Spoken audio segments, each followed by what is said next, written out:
Well, it's an honor for the World Affairs Council of Western Michigan to host His Excellency Ahmad Moustapha, the Ambassador of Syria to the United States, this evening.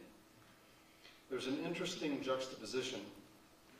Just 2 weeks ago, we hosted David Lockington of the Grand Rapids Symphony for a presentation on Benjamin Britten's musical masterpiece, The War Requiem.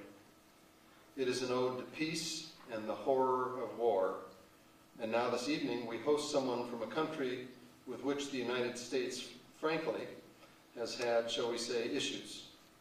In fact, the Great Decisions text that we use as the backdrop for all of these speeches, these presentations, the Great Decisions text calls Syria a helpful enemy.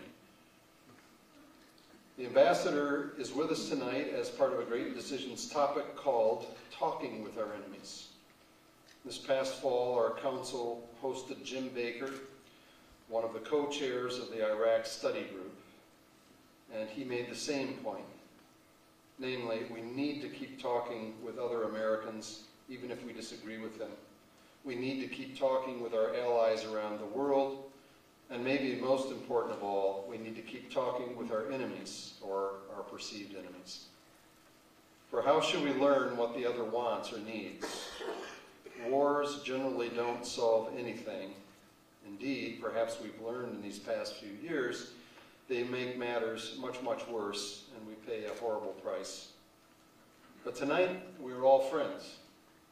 We warmly welcome Ambassador Moustapha and his family to Western Michigan, Grand Rapids, and the World Affairs Council of Western Michigan. I'm not sure whether your wife, Rafif, is here or is no longer here. She is here. If she is close by, I'd like her to, she's occupied. She has a youngster to care for. I should mention, just in passing, the ambassador has a very interesting blog that I visited. It has, among other things, nice representations of Syrian art, which I very much enjoyed. And along with that, his thoughts about various things, including, if you've not yet seen the movie or read the book Atonement, you can get his views on that particular work there. But if you go further into the blog, you'll see pictures of his beautiful wife and child. So we welcome her here as well, and if she were here, we'd ask her to come out. We wish to show to you, Mr. Ambassador, our brand of American Midwest hospitality.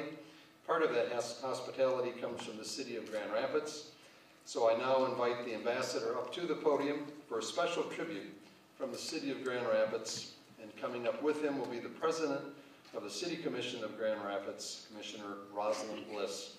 Please step forward.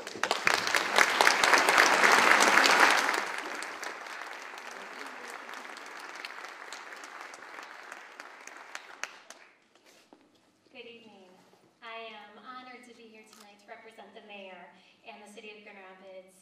As Grand Rapids is committed to a global vision, a sustainable world, and a commitment to peace and justice for all people of the world. Grand Rapids is fortunate to have a World Affairs Council located in our great city. The World Affairs Council of Western Michigan helps our community become more aware of the global community and educates our citizens about important international issues and cultures.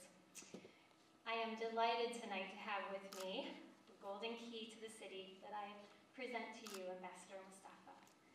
The key states, I'll hold it up, it's rather large, states Grand Rapids, Michigan, USA, and on the back it's engraved Dr. Moustapha, March 17th, 2008. Thank you. Thank you very much, and I assure you you will regret this present because I will use it as an excuse to come back whenever I fancy. Thank you very much.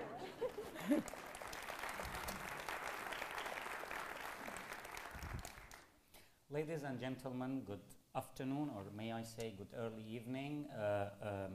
I'm very glad and I'm very honored because I was invited by the World Affairs Council of Grand Rapids to come here and to address this audience today. As I have said before, there is nothing more enjoyable for me than leaving the National Beltway and going to meet real people in real America.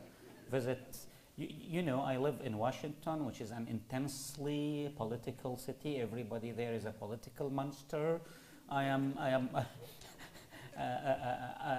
may I tell you that I'm not a career diplomat nor a professional politician. I have always been throughout my professional life an academic. Actually, the last profession I occupied prior to becoming the ambassador of Syria to the United States was an academic, the dean of the School of Information Technology at the University of Damascus. So here I am suddenly with an incredible change in my life, from academia to the world of international politics and diplomacy, and from computer science to being described sometimes as a helpful enemy, which really does not make me feel comfortable at all. Because the problem is, we really are not enemies, and this would be the premise of my whole presentation. Being a computer scientist, I usually tend not to speak for a very long time. What I will do is I will give you a very brief set of remarks that will not exceed 3 hours in time. And then we will move to the Q&A session, in which you can spend as long time as you want addressing the issues you would like to address. Now, having said this, the description you have used can be used as an introduction to my whole presentation. But let me start on a personal note. Let me tell you the following: being a lifelong poverty-stricken academic that has never ever worked as a diplomat before, I was totally flabbergasted and surprised when my government decided or chose to send me here as the envoy of Syria to the United States. And I was puzzled, bewildered. I went to a friend of mine back in Syria who was a career diplomat, and I told him, look, probably I will end up as the ambassador of Syria in the United States, and I have too many questions about this job. Can you enlighten me a little bit, give me some of your wisdom? And he looked at me and he said to me, well, first you need to understand the difference between an ambassador and a camel. I told him, what do you mean? What's the relation between an ambassador and a camel? He said, it's easy. You know, a camel can work for days and days without having any food. An ambassador can eat for days and days without doing any work. And I loved it. I loved it. I told myself, why not? Why not go to Washington, D.C., spend 5 years there, attend banquets, attend, all those beautiful events, meet beautiful women, talk to intelligent men. That would be a wonderful change in my life. And I came here immediately prior to the war on Iraq. And believe me, it has been an uphill battle and a very, very difficult sort of life since I came here. Yet I am enjoying it. I can't deny this. Now, being also an academic, I have devised some techniques, because as I told you, I travel a lot across the United States, and I meet with audience wherever I go, and I discuss issues with them. Sometimes I end up with very difficult questions. And I devised this technique that I will explain to you right now. I have compiled a set of images and photos from Syria that I usually run independently to my presentation. And the trick is, usually it diverts the attention, and most of the audience pay attention to the images and they don't really listen to what I'm saying. And in a way or another, by the end of my presentation, I end up with questions that are a little bit on the easy side. Let me see if this will work with you as well or not. It has been proved to work very well with other audiences.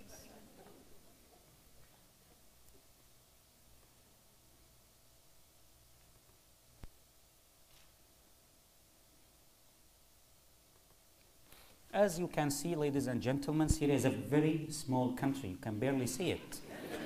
Yet, we are one of the oldest countries in the world. Actually, this is a scientifically accepted fact. Damascus, the capital city of Syria, is the oldest continuously inhabited city in the whole world. There is no other city today that is still inhabited, still live, still functioning as a city, that can claim to be as old as Damascus.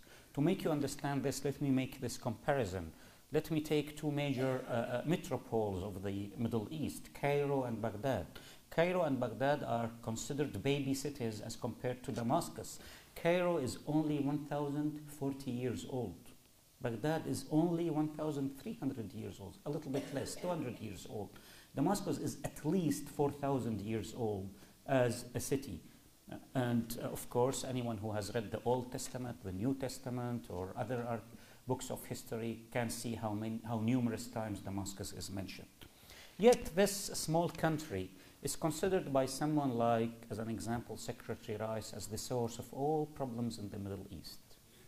Actually, I remember very well in the summer of 2006 when Israel was bombarding Lebanon and destroying 2/3 of its infrastructure, killing at least 1,300 civilians in Lebanon, Secretary Rice exactly said the following: Syria is the source of all problems in the Middle East.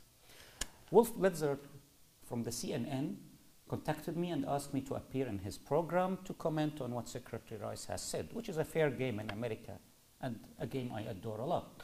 So I went to CNN and he repeated a taped recording of Secretary Rice saying that Syria is the source of all problems in the Middle East. Then he said, and we have with us the ambassador from Syria, what is your comment on what Secretary Rice has said? I told him, what can I say? Probably if someone would tell her that Syria is not the occupying party in Iraq, Syria is not the occupying party in the Palestinian occupied territories, she might change her mind about Syria. Now, I know I'm being sarcastic by saying this, but the simple truth is, while there is two major conflicts in the Middle East, two extremely big problems that are causing death and destruction in our region, yet the Bush administration has decided that we are the source of all problems in the Middle East, which was not the case in the past, and why I'm troubled if someone would describe Syria as an enemy to the United States, because as simply as put like this, we are not enemies to the United States. What would a small country like Syria benefit from being regarded as an enemy to the world unique superpower, the most powerful nation on earth, arguably the most powerful nation that the history of mankind has ever known? What would we gain from this? And why would we be your enemies? What is inherently hostile between Syria and the United States? If we listen to the voice of reason, and if you agree at least to listen to the other side of the story, or even to the perspective of the other side, you might realize that we really are not enemies, and it does not benefit our national interests to be regarded as enemies by the United States, but also, and this might surprise you being as powerful and as great as you are, it does not serve your own national interest to gain enemies on the cheap. We are telling you we are not your enemies. Why do you insist on portraying us as enemies? Let me remind you of 2 or 3 facts, very important facts in our history, to prove to you that despite the issues between Syria and the United States, in the past we have always collaborated with the United States. I can give you of my sleeve 3 incidents, but I have numerous other examples that I don't want to waste your time reminding you of.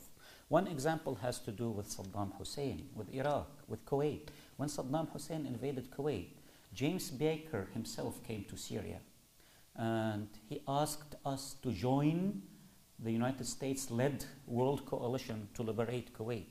Be careful. President Bush, the senior, the former President Bush, and Secretary Baker didn't ask Syria to join the military alliance to liberate Kuwait because of the prowess of our military and because you needed our military expertise and our firepower. No, they thought that it is very wise to include Arab countries, particularly the 2 major Arab countries of Egypt and Syria, in this alliance, in this coalition to liberate Kuwait, because it sends the right message to the peoples, the nations in our region, that this is not a Western war against the East, a Christian war against Islam, yet another crusade in the Middle East. No, it is a war about an aggressor who has occupied Kuwait, and world powers, including regional powers, Arabs and non-Arabs alike, Christians and Muslims regardless of the faith, are all working together towards liberating Kuwait. And eventually our troops were next to your troops fighting to liberate Kuwait. This is one major example. Another major example has to do with the peace process. When Secretary Baker came to us and he asked us to join the alliance, he asked us to name the price we want in Syria for joining this alliance. And I believe the price we named was a very honorable price. We asked the United States to broker a peace agreement between the Arabs and the Israelis. And we were paid in kind. Once Kuwait was liberated, President Bush convened the first ever Middle East peace conference in Madrid. And Madrid established what has become today known as the Madrid Terms of Reference, the historic exchange of land for peace between the Arabs and the Israelis. The Israelis will give the Arabs back their occupied territories, will allow the Palestinians to have their independent, sovereign, viable state. The Syrians will get back their occupied Golan. The Lebanese will get back, at those days, the occupied southern Lebanon.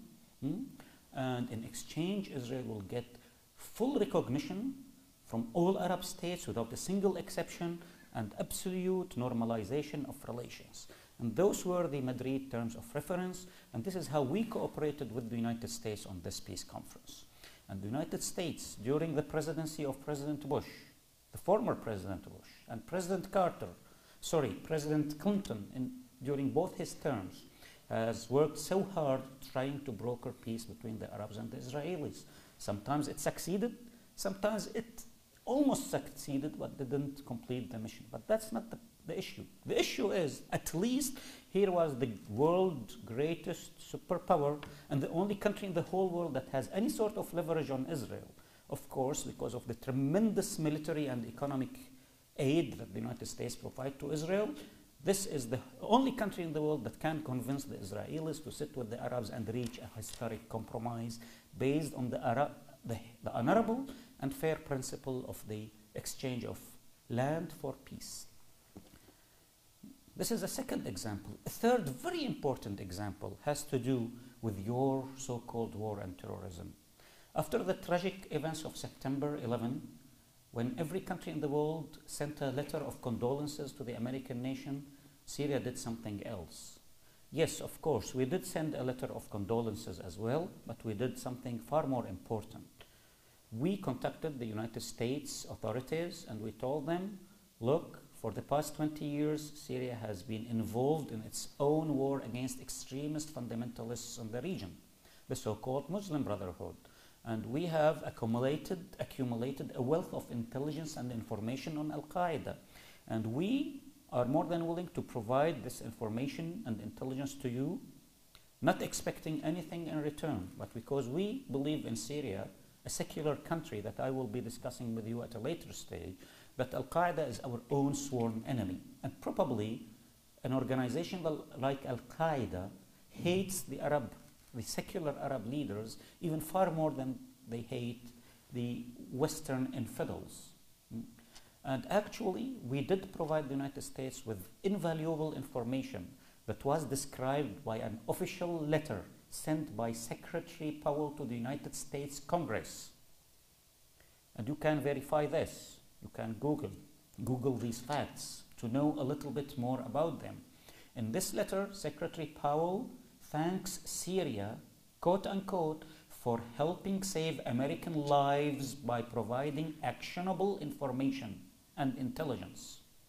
The rest of the story was documented by Seymour Hersh in a famous article entitled The Bet and published in the New Yorker, in which he describes how Syria provided the United States with intelligence about 2 planned operations that were planned to take place against US interests. One was to take place in Bahrain and one was to take place in Canada, next to you.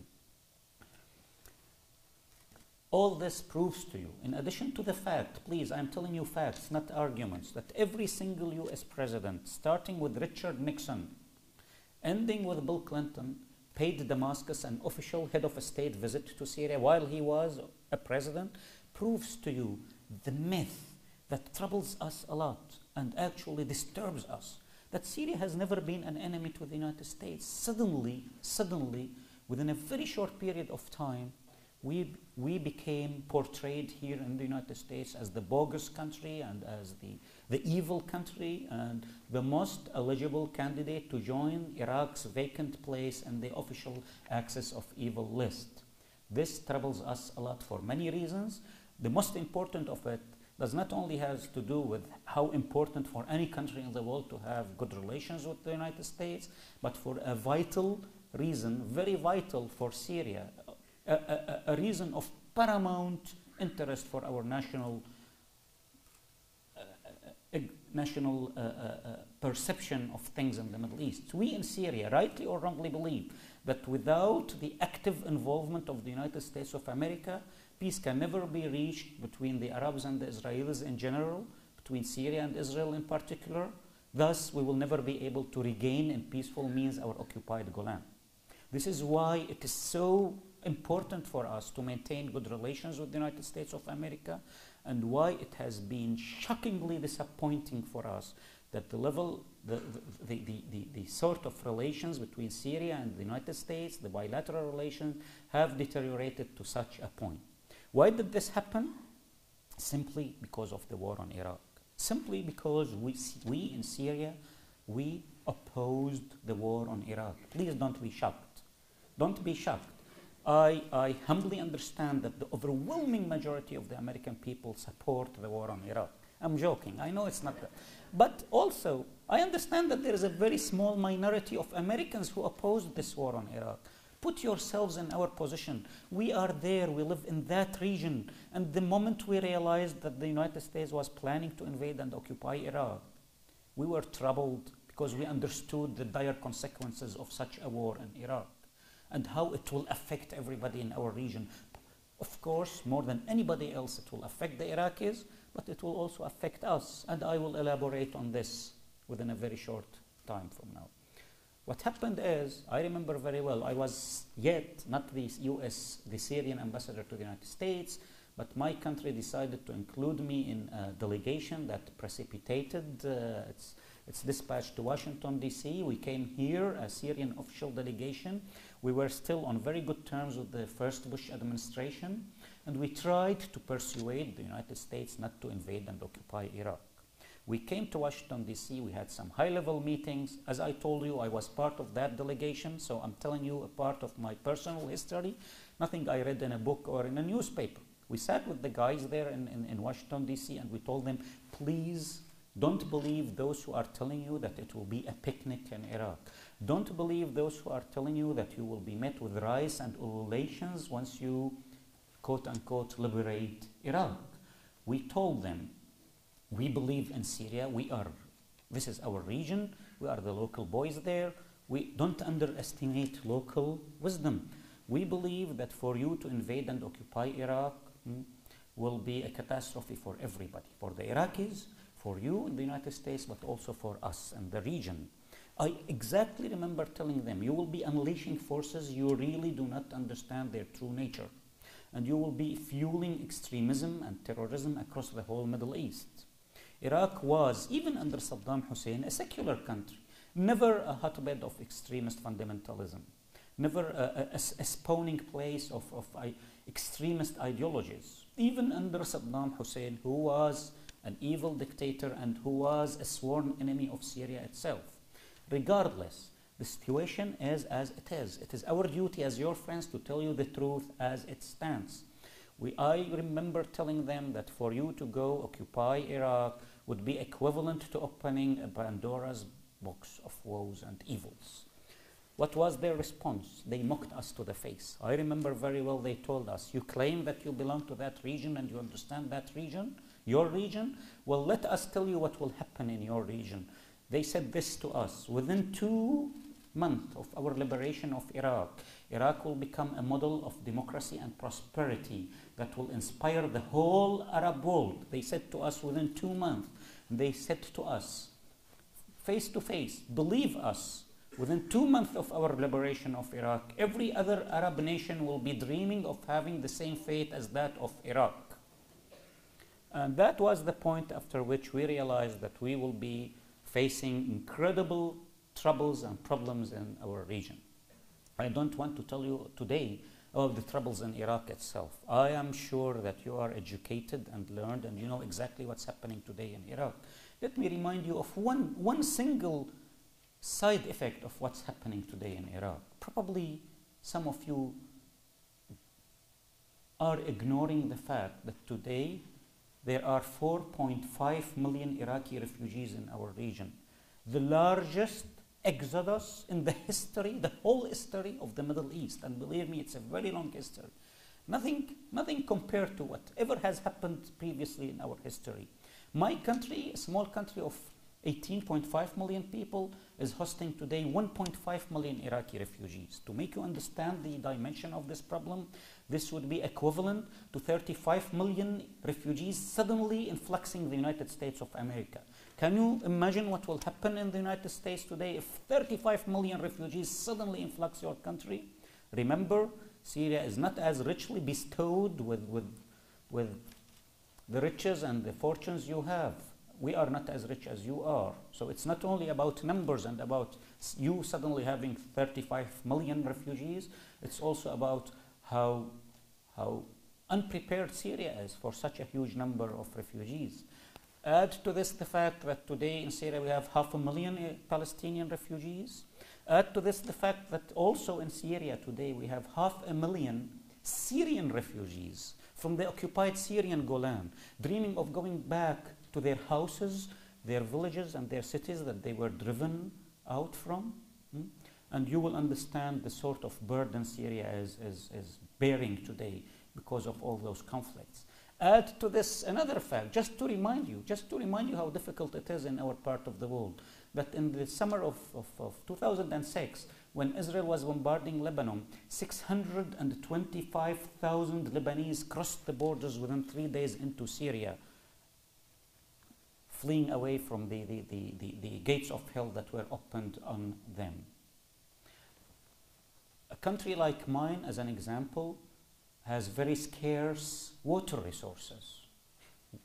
Potable water, the water we need to drink, scarcely suffices for the Syrians themselves. Imagine what will happen when an additional 1.5 million thirsty people come to Syria. And imagine the impact on our infrastructure, our medical services, our schooling system. But I'm not telling you we are suffering because of the war on Iraq. Our suffering is nothing compared to the suffering of the Iraqi people. Having said this, this is not a presentation about Iraq. This is a presentation about why we in Syria believe that we are not enemies to the United States. We were never ever forgiven by the Bush administration our opposition to this war, regardless of everything that has happened. Regardless. Yet we told ourselves what has happened, and it will be a waste of time, energy, and resources to keep on telling the United States, we told you so, you didn't listen to us. Regardless of anything else, we tried time and again to re-engage with the United States. We tried time and again to knock on the US door and tell them, please, now you are already caught in that quagmire in Iraq. You have already become our neighbor in Iraq. Now Syria is caught between the rock and the hard place. The conflict in Iraq to our east and the conflict in the Palestinian territories to our south. And now we share the same regional problems. You came uninvited, but now you are our neighbors. Together, let us help. We can help. We can play a role, even if it's a minor role, but it's a constructive, positive role. Of course, the US administration, in an extremely ideologically motivated attitude, would not even talk to Syria, to us anymore of the story. We are a rogue state. The good government of the United States of America doesn't talk to rogue states. So for a while, we thought that we should give up. But things started to change. I'm telling you about things that took place 2 years ago in Washington, D.C. Gradually but steadily, more and more congressmen and senators from across the political divide at the Capitol Hill became more and more convinced that for the United States to find a solution to the ongoing crisis in Iraq, the United States needs to re-engage with the neighboring countries of Iraq. And a constituency for engagement with Syria started to grow, not only among the Democrats, but most importantly also among the Republicans. Many Republican leaders in the Congress today are convinced that it serves the national interest of the United States of America to re-engage diplomatically with Syria. It's not only Secretary James Baker, but it's really a large number of senators and congressmen from the US Capitol who believe today that it is time for the United States to reconsider its policies towards the whole region. As far as we are concerned, the most interesting thing for us in Syria, this is our perspective, and I'm being very honest and candid with you, is that there is this opportunity to re-engage with the United States. For a while, it seemed to work.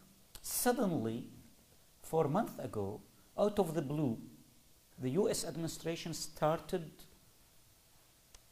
mildly but clearly praising the Syrian role vis-a-vis the Iraqi crisis. They started contacting us and telling us we appreciate what Syria is doing for those Iraqi refugees. And we told them, thank you very much. After 4 years of no-talk policy, suddenly you are realizing that we are doing some good things.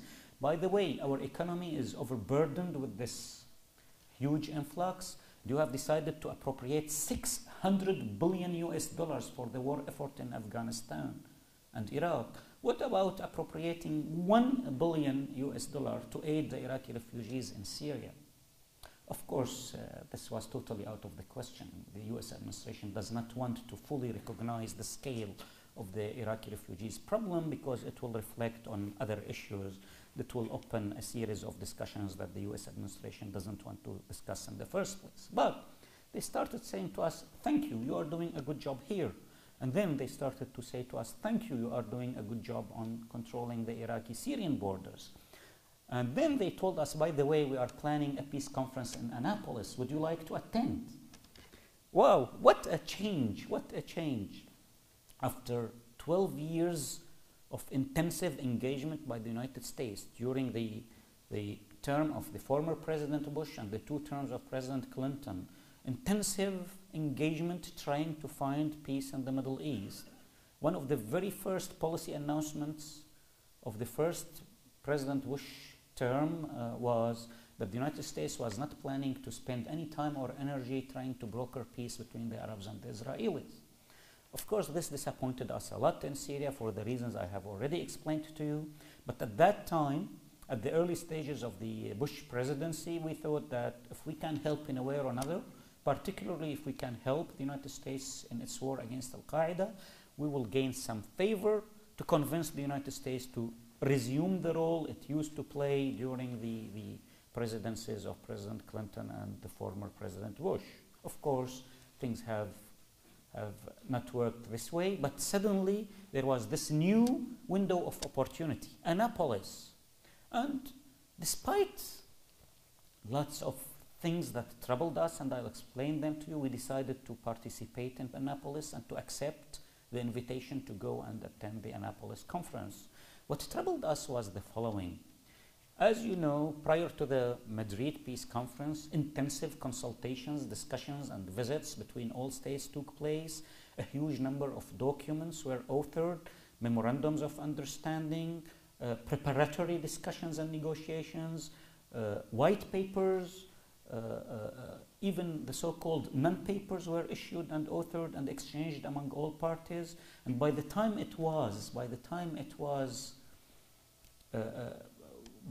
of Madrid, we had at least this thick a volume of documents related to the conference prior to attending the Madrid Peace Conference. With Annapolis, it was totally different. Not a single consultation, not a single discussion of anything related to the Middle East conflict. Just come to Annapolis, and what will happen in Annapolis.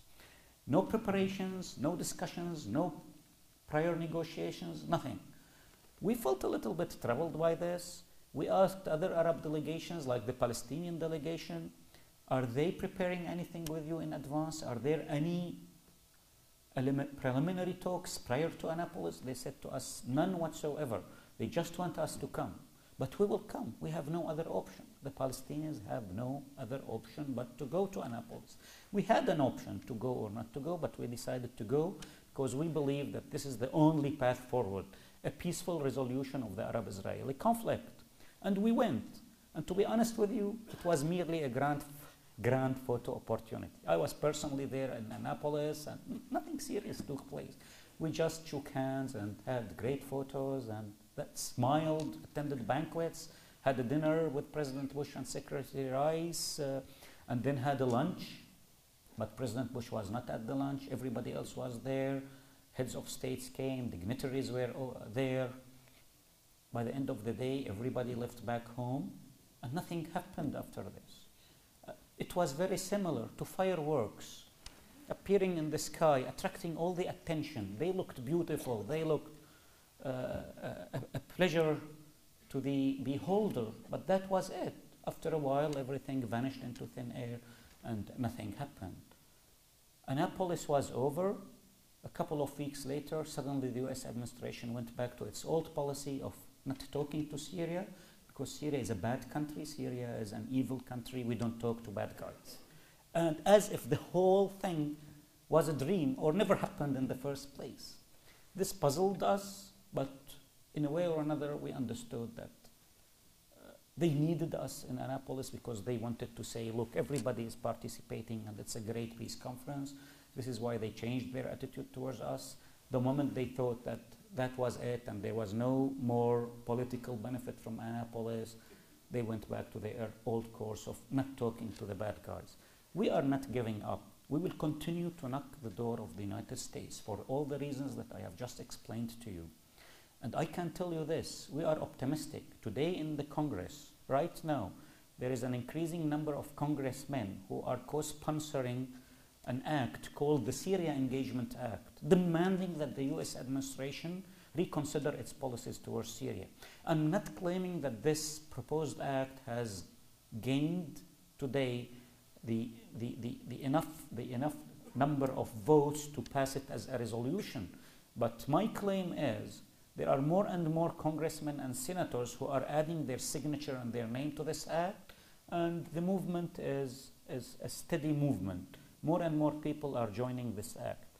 It will not force the Bush administration to reconsider its policies towards Syria, but it will create a paradigm. It will create a context in which the US will reconsider its policies towards those who consider as enemies, particularly when the perceived enemy is telling the United States, for God's sake, we are not your enemies.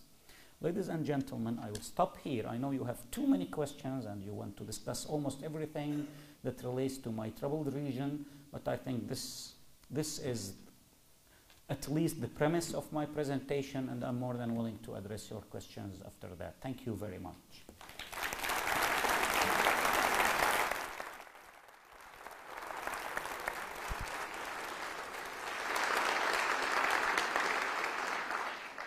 We invite you to come down. There's a microphone over here, to pose your questions. I guess a quick comment, it's easy to me to see why they may have chosen this man to be the ambassador for all of his disclaimers.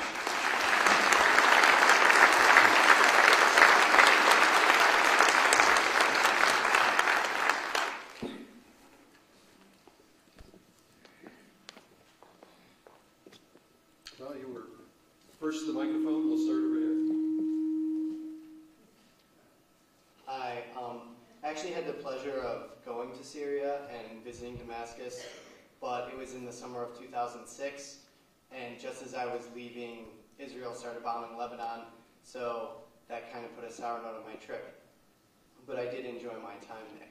Did you like the photos? I did like the photos.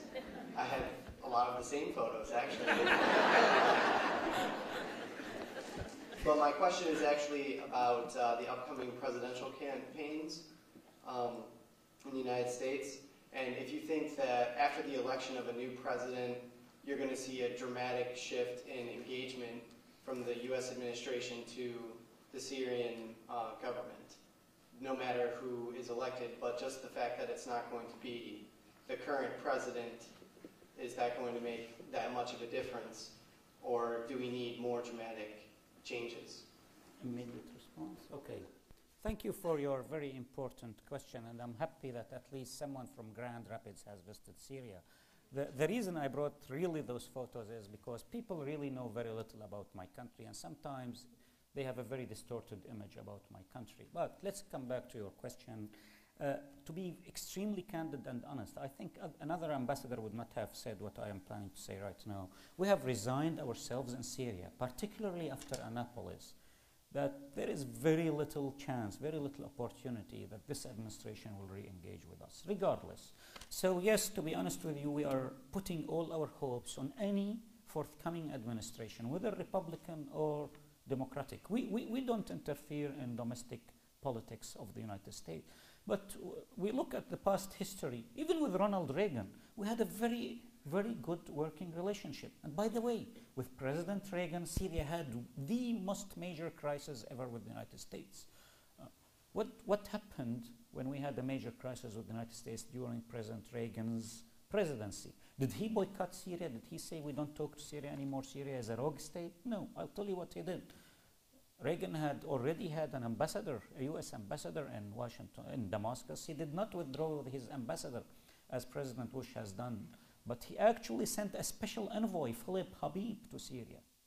And in a way, even under President Reagan, the concept was, if you have a problem with a country, then it's the other way around. You need more intensive diplomatic talks and engagements with that country. So yes, of course, humbly speaking, the United States has issues with Syria. Syria also has issues with the United States, taking into consideration the difference in size and in power and in stature. But when countries have problems with each other, the best approach possible is to engage in intensive talks. Most of the times, countries can compartmentalize. We can have places in which we can have a common ground. We can work together in these areas, and we can build upon more and more confidence and mutual respect, and then we can move towards the more contentious areas. So yes, in a way, I hate to admit it, but we have resigned ourselves to the fact that nothing will happen during the remainder of this administration, and we are very hopeful, but cautiously hopeful. I don't believe a dramatic change will happen, but we believe in Syria that once a new administration is installed in the White House, they will realize that to serve the best interests of the United States itself, they need to talk to all the countries in our region. Thank you. Mr. Ambassador, I agree with you that we are guilty of many of the things that you said about our bilateral relation. But there is no country that is 100% right and 100% wrong. My question is, what are the things that in this bilateral relation your country has done wrong? What are the things that trouble us, like your attitudes in Lebanon, the assassination, Hariri, and other people? It's much easier to get a relationship if we both talk about our bad side than if we talk only our good side. Thank you. Actually, this is an important question, and thank you for starting by saying that it's impossible for any country in the world, by the way, including Syria itself, to be right on everything. Of course. And it's impossible for us to be right on everything. And probably we have committed grave mistakes. And probably the United States itself has committed grave mistakes. But as I have said very clearly, in the past, we had issues with the United States, and the United States had issues with us. But we are not enemies, and we cannot understand this mentality of boycotting another country and not talking to that country. What we believe is, if you have a problem with us, sit with us and let's discuss this problem. When the Speaker of the House, Nancy Pelosi, visited Damascus a year ago, I accompanied her during that visit. And the wonderful thing about that visit is that she was not going to pay compliments to President Assad of Syria. She sat with him. She discussed in depth, profoundly, issues with him. The only problem is that she is only the Speaker of the House. She is not in charge of the US foreign policy. When she came back, she had an intense exchange with President Bush, and he told her, you should not have gone and talked to the Syrians. And she said to him, with due respect, Mr. President, we are the most powerful nation on earth. When we have a problem with a country, we can discuss our problem with this country. If we fail, then we would say at least we have attempted and we have failed.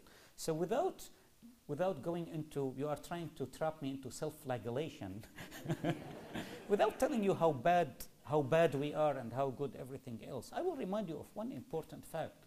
Look, I've been honest with you. I told you we are not enemies to the United States. The United States is not an enemy to us. But let me take another example. Yes, officially Syria is in a state of war with Israel. So Israel is our enemy. And Israel considers Syria an enemy, officially, not even rhetorically. Yet we have engaged in Israel in two major rounds of peace talks.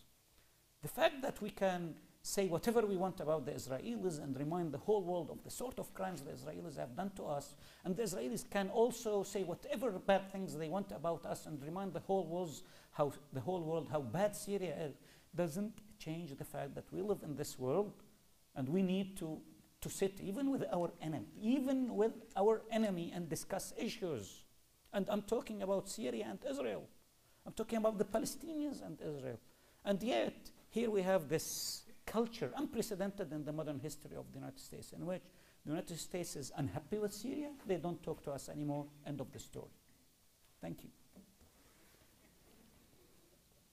Mr. Ambassador, thanks for the presentation. Syria is fortunate, I suppose, that the current president didn't add its name to the list of the axis of evil back in his speech several years ago. But I would like to direct your attention to the East and to the relationship between Syria and Iran. I mean, that's been a long-standing relationship. And I'm just wondering what your thoughts are on that, the future of that relationship. A very important question. Thank you. And the question I'm always being asked, why does Syria maintain good relations with Iran?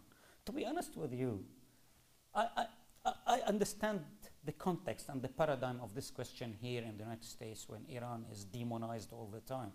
Try as an exercise in modesty to empathize with us for a little while, just a little while. Just try to put yourself in our place and then regain your original position. Why shouldn't Syria have good relations with Iran? What has Iran ever done to Syria? They have been our neighbors for the past, let me say, 3,000 years. They have never ever launched a war against Syria, never ever invaded Syria, never ever done anything against Syria. And yet we are supposed to have bad relations with Iran. And this puzzles us. We have a common culture, a common history. They are not Arabs, by the way. This is so important. Syria, because sometimes people mix between Islam and Islamic countries and Arabic countries. Iran is an Islamic nation, but it's not an Arab nation. Syria is an Arab nation, but we are not a purely Islamic nation. Syria is both Christian and Muslim, like the Palestinians. Palestinians are Arabs, and they are both Christian and Muslims, and they are all persecuted by Israel. Now back to the Iranian question. Syria enjoys the best possible relations with Turkey, our regional neighbor, and they are also non-Arabs. And also, I have to admit our sins. Where is the gentleman who wanted? Yes, me. One of our sins is that, yes, we have good relations with Iran. But isn't that extraordinary? Israel, that happens to occupy a part of Syria, our official enemy, and we are extending our hand in peace to Israel and asking Israel to have peace with us, give us back our occupied Golan, and let us live in peace with each other. So you think it's acceptable for Syria to invite its enemy to talk to us, the country that is occupying a part of Syria, and to establish good relations in the future, hopefully, once the Israelis will allow the Palestinians to have their independent sovereign state and end the suffering of the Palestinian nation. And we are telling Israel, if you do this, we will have good relations with you. And we are supposed to have bad relations with Iran when Iran has never, ever, ever done anything to us. This is unfair. Now, if you empathize a little bit with our position, you will understand our position. Now, go back to your side of the equation. From the American perspective, if you think that Iran is a terribly bad nation, my advice to you would be, sit with the guys and see what is wrong between you and them. It's mostly, by the way, rhetorical and ideological. It's sometimes countries are driven into war and people lose their lives and tragedies befall nations for silly reasons. If you really, really think very hard, honestly, about why is this incredible enmity between the United States and Iran, you will discover that the issues are addressable.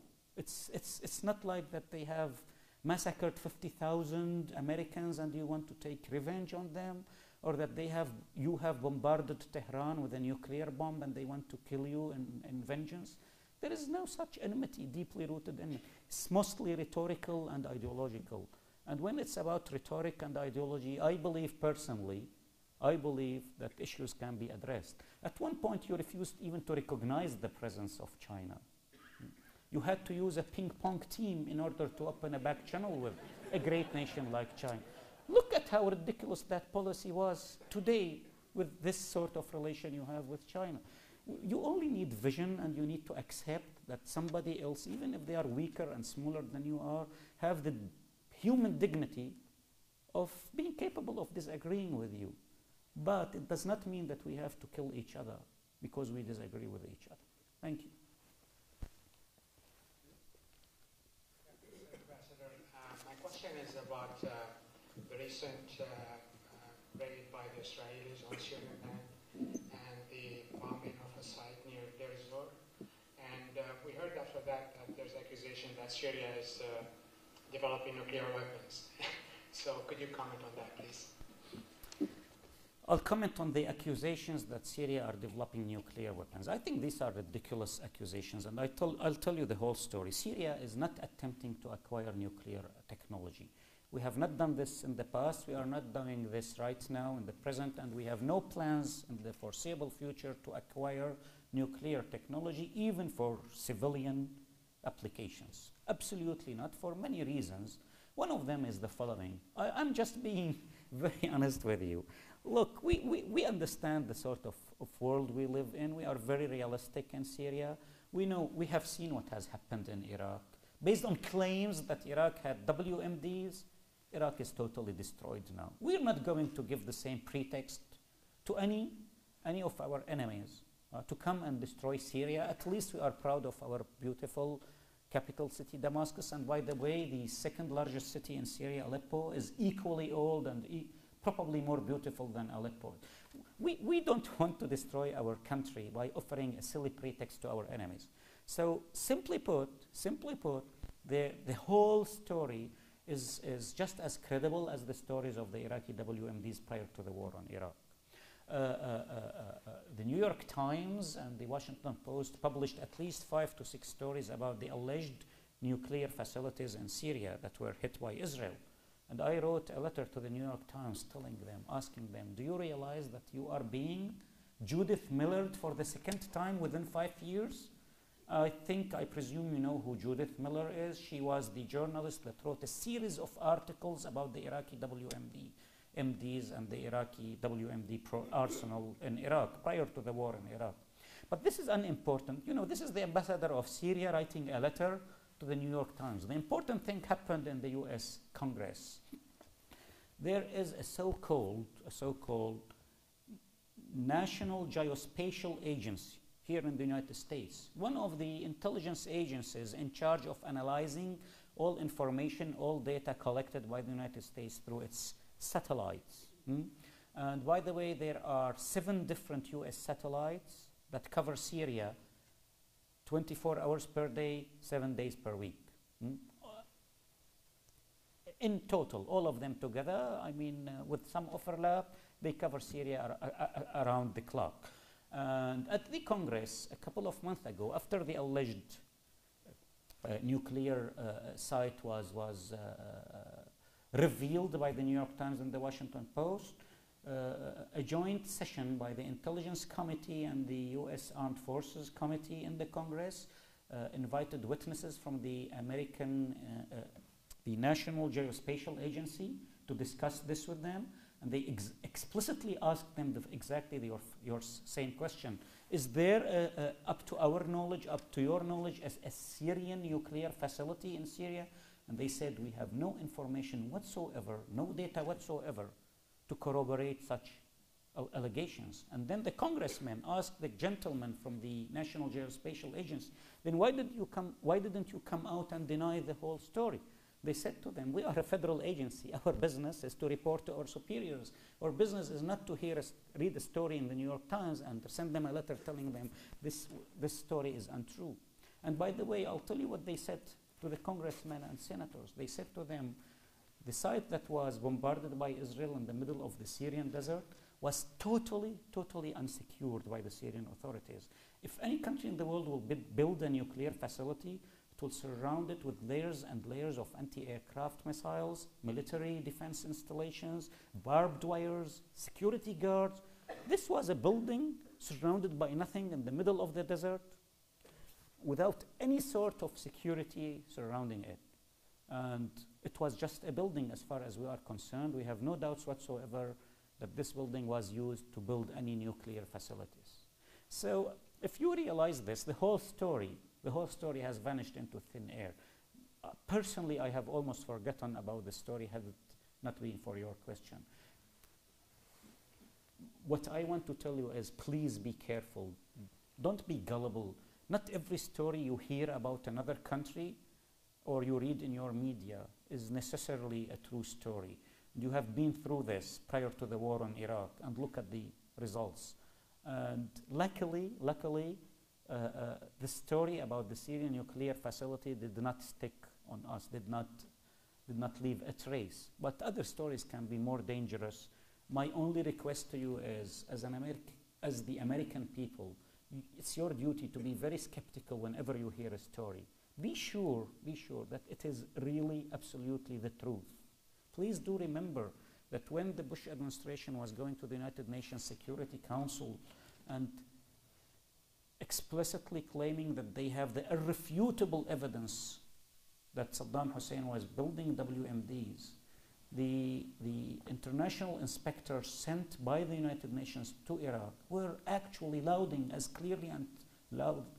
as clearly and loudly as possible, saying, we can't find anything related to WMDs in Iraq. But nobody here wanted to hear their side of the story. Actually, their story was never reported on Fox News or on CNN. They were just ignored. Our administration is saying this, then this is the truth, end of the story. Thank you. I have a two-part question. A former vice president of Syria once said that Lebanon is a part of Syria and Lebanon will return to Syria, and this should be made clear to everyone. Does Syria still believe this? And obviously Lebanon and Syria are neighboring countries with the same cultures and traditions, and both are independent and sovereign countries. But why does Syria refuse to have diplomatic relations with us like it has with other neighboring countries like Jordan and Iraq? Very good. Can you tell me the name of that past president of Syria? I don't. You don't? I think it was Hafiz al-Assad was president. Incredible. That's impossible. Hafiz al-Assad has never said this. But let me go back to the official position of Syria vis-à-vis Lebanon. Syria fully recognizes, absolutely, without a shred of doubt, we fully recognize the sovereignty and independence of Lebanon. We consider Lebanon a sovereign country, a neighboring country. The fact that historically Syria and Lebanon were one country throughout centuries and centuries ago does not mean today that we have any claims on Lebanon. And it also does not mean that Lebanon has any claims on Syria. To prove this to you, our troops were in Lebanon for at least 20 years. We went there to stop the civil war of Lebanon. And during our presence in Lebanon, Syria did not annex a single square inch of the Lebanese territories. And Syria did not try to impose its political system on the Lebanese political system. And we have never, ever claimed that Syria is a part of, Lebanon is a part of Syria. Our claim is a simple claim, and I hope you understand this. Originally, in the past, we were all one country. And then two gentlemen, Sykes and Picot, met in London and decided that they want to divide the Levant into smaller states, and England and France will have the mandate to rule those smaller entities. But that's history, and we have accepted that history. We fully recognize the Lebanese borders. To prove this to you, the present president of Syria, Bashar al-Assad, paid Lebanon an official head of a state visit to Lebanon, and he saluted the national flag of Lebanon and respectfully listened to the national anthem of Lebanon. The fact that today we don't have diplomatic exchanges with Lebanon doesn't mean that we do not recognize Lebanon. We do not have diplomatic exchanges with Mexico. It doesn't mean that we don't recognize the sovereignty of Mexico. However, the situation today is the following between Syria and Lebanon. The moment a national unity government in Lebanon is formed and the Lebanese agree on a consensual president, and a new government is formed, and this government is keen on having good relations with Syria, we also reciprocate the same feeling, and we will not hesitate to open a Syrian embassy in Beirut and to host a Lebanese embassy in Syria. The fact that today we don't exchange diplomatic missions does not mean that we do not recognize the sovereignty of Lebanon. You gave us an example about why do we have embassies with Jordan. Let me give you the contrary example. During the whole reign of Saddam Hussein, 23 years of his reign, Syria never had an embassy in Baghdad, and Saddam Hussein never had an embassy in Syria. So we never exchanged diplomatic relations with Saddam Hussein. It does not mean that Syria never recognized the sovereignty and independence of Iraq. This is very different. But yet, since you asked me this question, I'm happy to give you this clarification. We fully recognize the Lebanese sovereignty. We have no claims on Lebanon whatsoever. And the moment they will have their national unity government and their elected president, we will be more than glad to open an embassy in Beirut. Thank you very much.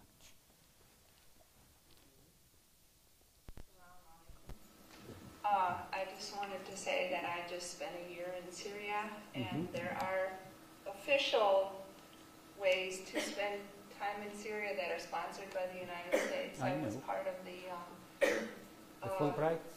No, the Department of State training teachers. So I had the privilege to spend an entire year and see all of Syria. So your pictures make us very nostalgic. My question is, well, I have two actually. What are the chances of Syria reacquiring the Golan Heights, and how, if that is possible, will that change the balance of what's happening in the Middle East? Will you support Israel, or will you maintain? Okay, I've got the question. Another very important question. Thank you for asking me this question. What are the chances that Syria will ever regain its occupied Golan? And like every other Syrian, we believe it's inevitable that we regain our occupied territories. There is no way, ever, that we are going to succumb to the policy of Israeli military occupation. And Israel will have to realize at one point that it cannot continue forever to depend on its sheer military superiority to impose on us or on the Palestinians or on the Lebanese an acceptance of their military occupation of our territories. What we believe in Syria, that at one point, and by the way, there is already a constituency for peace in Israel that believes in Israel itself that it is high time for the Israelis to give back the Syrians their Golan and to make peace with Syria. This constituency for peace in Israel is not a small fringe constituency. It's not yet the majority. It's a minority, but it's a considerable minority. And the most important thing, that it's growing and expanding all the time. At one point, Israel will reach a tipping point after which it will realize that if they want their grandchildren to live in peace with our grandchildren, and if they want to be accepted by us in this region, they have to understand that they cannot continue to occupy our lands by force. They cannot continue to impose the will of one nation, their nation, on the Palestinian nation, stripping them of their human dignity, causing them the intolerable suffering that they are going through for the past 50 years. Enough is enough. At one point, the Israelis will realize, and I am an optimist, I even believe that Israel will realize this. I believe they will realize that we are equal human beings to them, and that because pogroms have taken place in Europe against the Jews, it does not mean that we have to pay for a price, a dear price, for crimes we were never ever involved in. Throughout our history, Jews lived with us in our region in peace and harmony. I'm the ambassador of Syria to the United States, by the way. If you don't mind, I want to tell you this story. And we have a huge Syrian expatriate community in the United States, relatively speaking huge, around 600,000 people, very successful. The overwhelming majority of them are medical doctors, physicians. And I travel a lot across the United States, and wherever I go, I meet with my expatriate community. And of course, when I meet with them, I never ask them, what faith do you adhere to? What faith? What's your religion? I don't care if they are Christians or Muslims, but most importantly, I maintain the best possible relation with the Syrian Jewish community that has emigrated and settled in Brooklyn. They have all congregated around a street in Brooklyn called Ocean Parkway, if you have ever been to Brooklyn. There are at least 110,000 Syrian Jews there, and I'm always very keen on attending their occasions, their celebrations, their important weddings, important funerals, because they are part of our community. And please, if you ever have a contact with a Syrian Jew, verify this. Throughout their history with us, they have never ever been mistreated or treated as a second-class citizen. Talking about Christianity in Syria, let me bemuse you a little bit with these facts. Syria today the majority of the Syrians today are Muslims, 80%. And 20% of the Syrians are Christians, but we don't consider them a minority. We cherish our Christian heritage, cultural heritage in Syria. And we are proud of our Christian heritage in Syria. It's not only that they enjoy total freedom of religion in Syria, the Christians, it's a little bit further than this. But I want to tell you that Syria is a unique Islamic country across the whole Islamic world in which every Christian holiday is a national public holiday for all of Syria. Every Christian holiday. Now, to make things a little bit more amusing to you, the Syrian Christians are equally divided into Catholics and Antiochian Orthodox, and they follow different calendars for their religious events. As an example, we have two different Easter holidays in Syria that are recognized as a national public holiday for all of Syria. This is very good for the Syrian national harmony. It's bad, though, for our economy. But it proves to you one thing, that we are not bigoted. We never persecuted minorities. If you will consider the Christians as a minority in Syria, which is a shame, we never consider them a minority. We are proud of our Christian heritage. Or the Jewish community in Syria was never ever persecuted. So back to the question about the Golan. Yes, it is inevitable. One day we will regain back our Golan. This is the only way for peace to prevail in the Middle East. Peace cannot be built on injustice and a grave sense of unfairness. Because many people, well-intending Americans, will tell me, come on, why are you being so stubborn? Forgive the Israelis for their occupation of the Golan. Give them the Golan as a present and live with them in harmony and peace. Come on. Stop this obstinacy about regaining your Golan. It's easy for an American, well-meaning American living in Manhattan or living in San Diego, enjoying his life, to say this. What will I say to the 500,000 Syrians who were forcibly expelled from their houses in the Golan, who are obsessed, rightly or wrongly? Probably they are stupid, but they are human beings. They want to go back to their farms, their villages, the house they were born in, their house. Can you believe your house, you are being expelled from your own house? Now you might say the Syrians are narrow-minded, they are obstinate, they are stubborn. Probably we are like this. But we are making a fair, honorable offer. We are telling Israel, because you asked me, will you ever accept Israel? It doesn't matter. Syria has embraced the Pan-Arab Peace Initiative. All Arab countries, without a single exception, have adopted the so-called Prince Abdullah Initiative originally, and became, at a Pan-Arab Summit meeting in Beirut in 2002, became the Pan-Arab Peace Initiative. All Arab countries offer Israel complete peace, comprehensive peace, and absolute normalization in relations in exchange for allowing the Palestinians to have their freedom, their independent sovereign state, for the Israelis to pull their troops and their settlers from the Palestinian territories into the recognized borders of the State of Israel, according to the United Nations resolutions. And, of course, in return for evacuating the occupied Golan and the Lebanese Sheba farms and Gajar village. And I think this is a historic compromise that we are not ashamed of, and we are proud that despite our deep, deep, deep feelings of historical injustices, we have matured and evolved and decided to offer the Israelis this historic compromise. And it's for the other side now to accept or reject this offer. Thank you.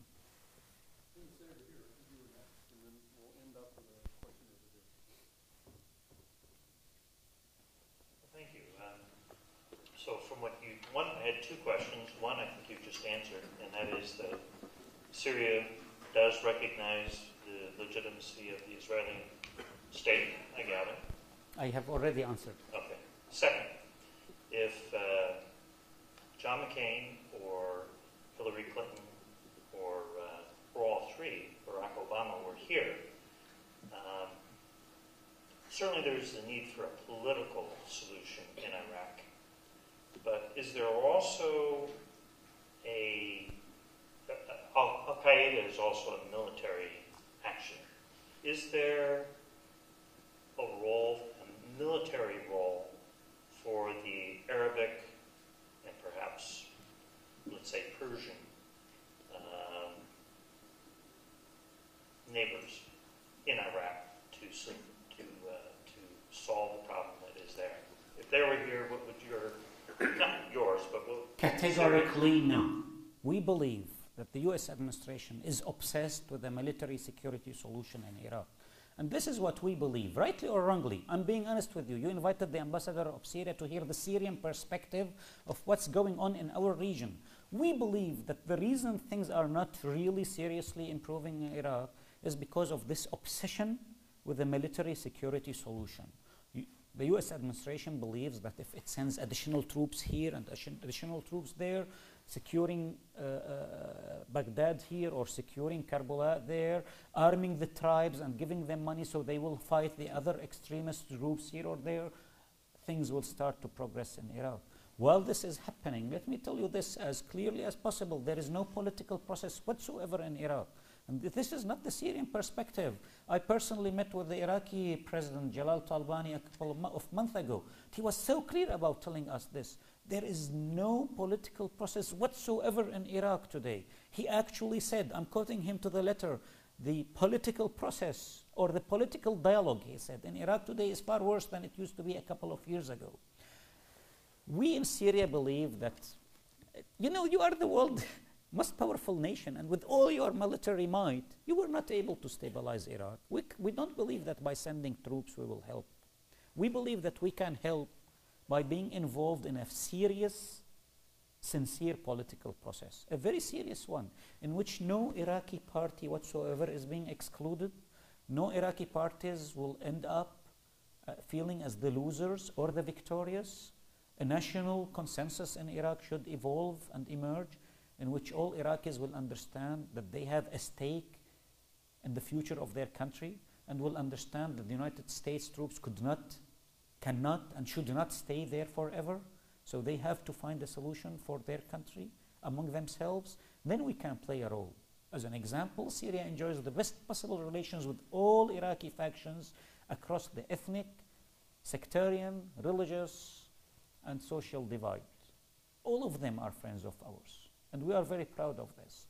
And the moment the United States will re-engage with Syria and allow us to play a positive role on the political scene, not the military scene in Iraq, we believe we have a constructive role to play. But not now, because we are not allowed to play any role whatsoever in Iraq. Whatsoever. So the answer to your question is absolutely not. We totally oppose any military involvement by any other country in the world in Iraq. We have already opposed the US military involvement in Iraq. We believe it's time now to seriously launch a political process in Iraq, fully supported by the neighboring countries of Iraq, by the Arab League, by the European Union, by the United Nations, and why not, even by the United States of America itself. This is what I would tell as the official representative of Syria to any US candidate.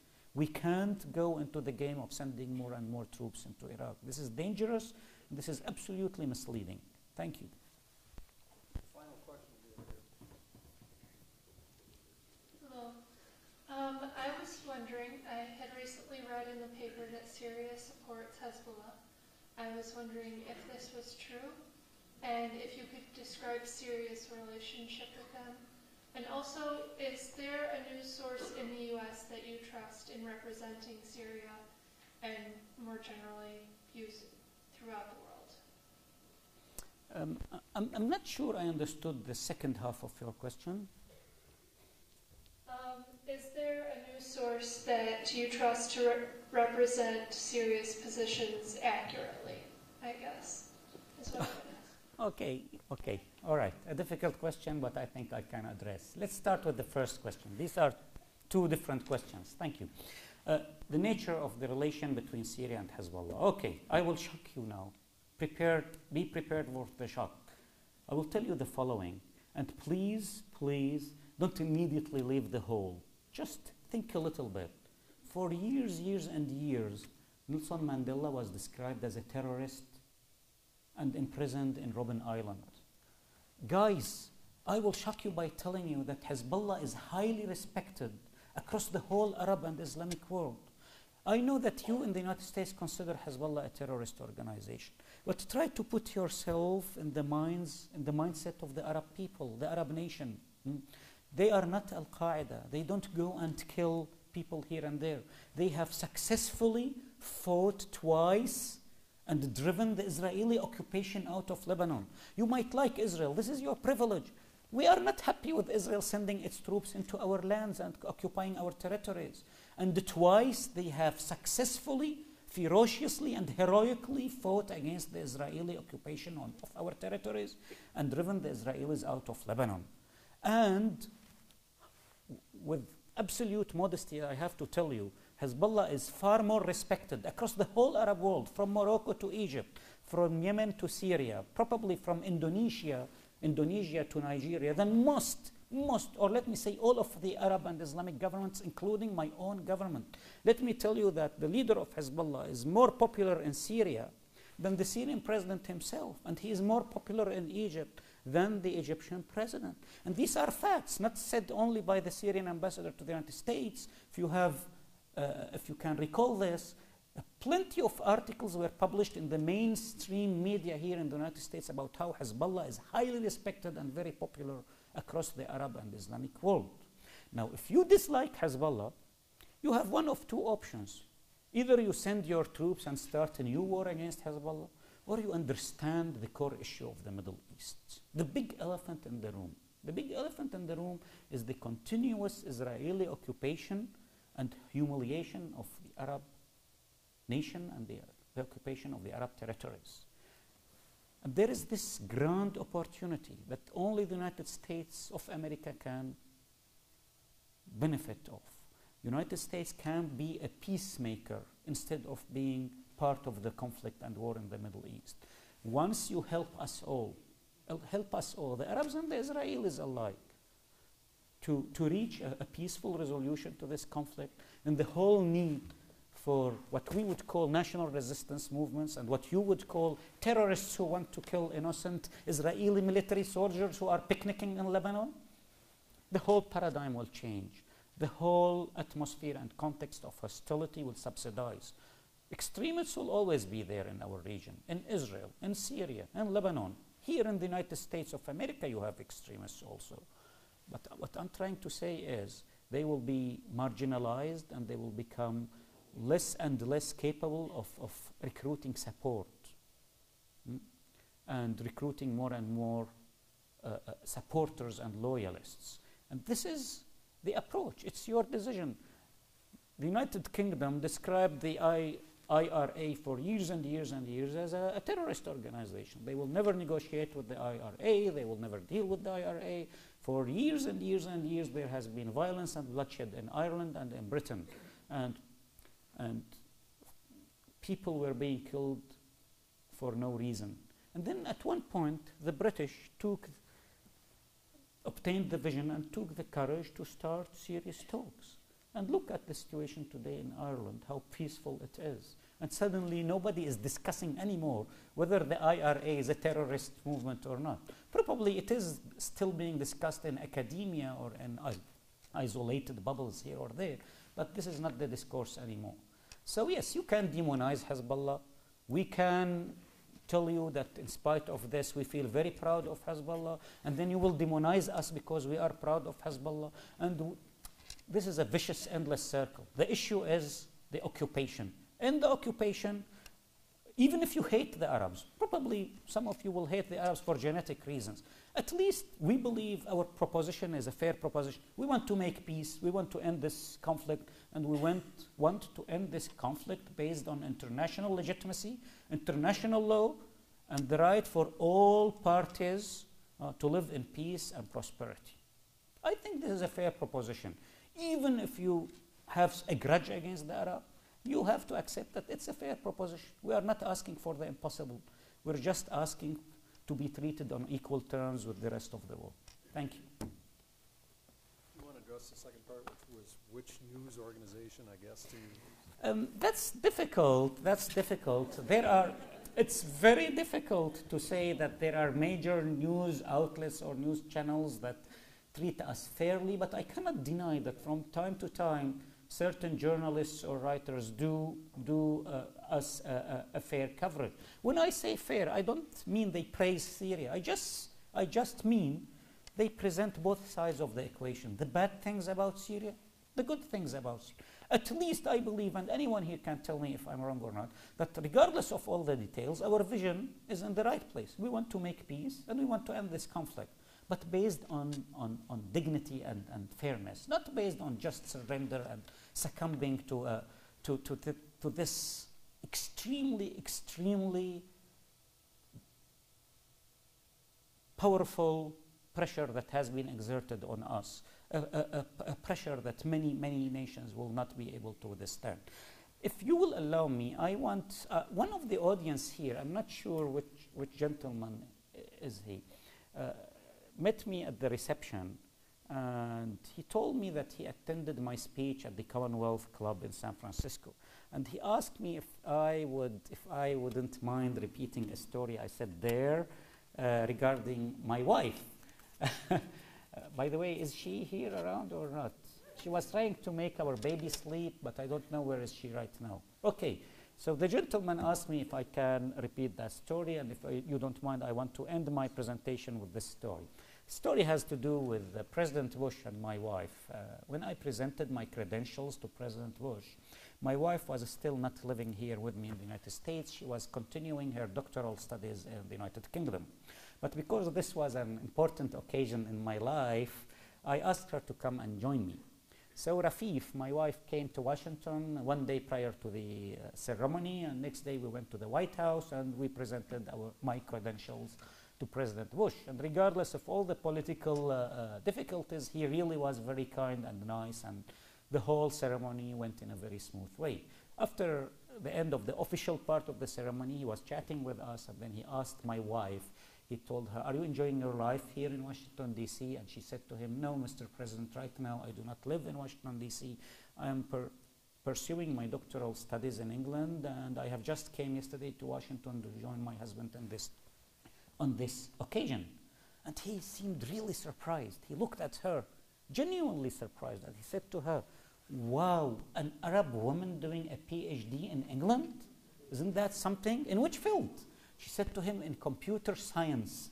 And he was flabbergasted, his jaw dropped. He looked at me, genuinely surprised, and said to me, "Isn't that something? Isn't that really something? A young Arab woman doing a PhD in England in computer science? This is the future for the Arab nation."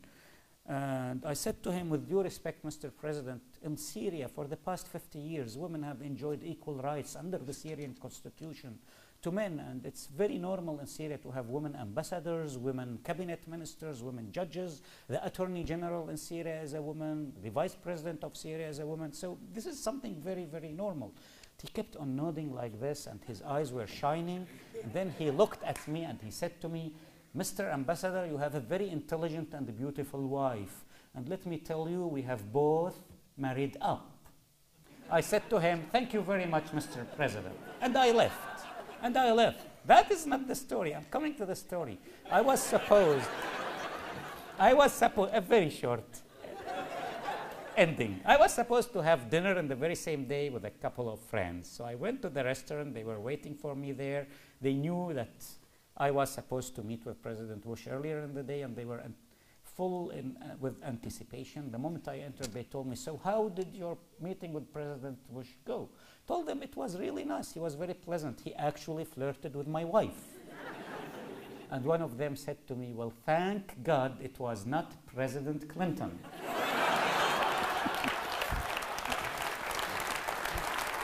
Thank you. Thank you, Senator. Thank you.